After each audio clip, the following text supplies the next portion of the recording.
नमस्कार. भारतीच्या स्वयंपाकघरात तुमचं खूप खूप मनापासून स्वागत आहे. आज बनवणार आहे मी पावभाजी अगदी सोप्या पद्धतीने आणि कुकरमध्येच आपण करणार आहोत.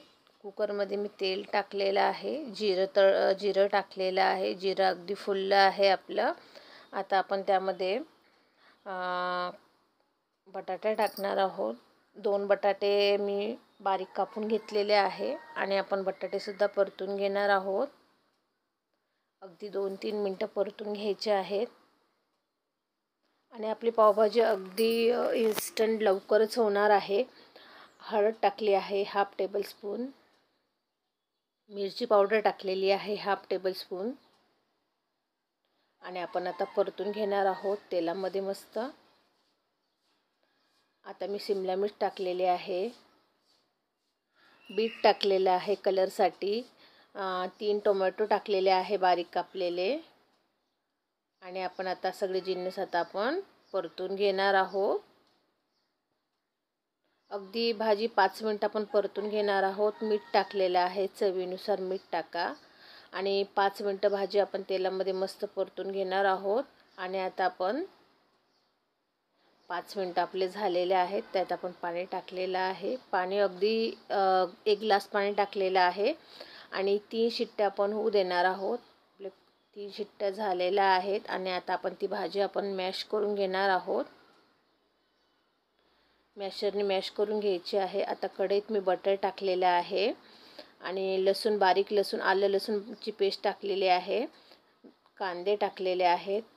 कांदे अगदी 5 मिनिटं आपण परतून घेणार आहोत. मग वाटाणे टाकलेले आहे आणि वाटाणेसुद्धा शिजू देणार आहोत 5 मिनिटं परतून आणि त्यात मी आता पावभाजी मसाला घातलेला आहे.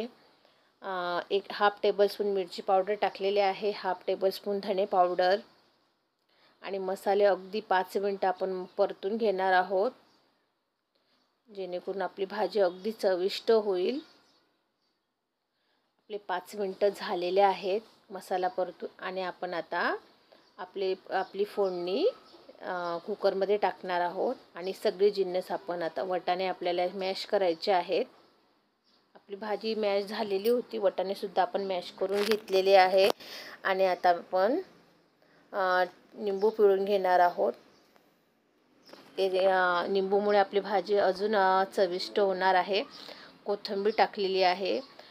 भाजी अगदी आता 5 ते 7 मिनिटं आपण कमी गॅसवर शिजू देणार आहोत आणि बटर टाकलेलं आहे. वरून बटर टाकायला विसरू नका. आणि आपली इन्स्टंट अगदी लवकरात लवकर आपली भाजी झालेली आहे. अगदी 10 ते 15 मिनिटात भाजी आपली लवकर होऊन जाते. अशा पद्धतीने केली तर. कमी गॅस करून आपण आता 5 ते 7 मिनिटं भाजी शिजू देणार आहोत.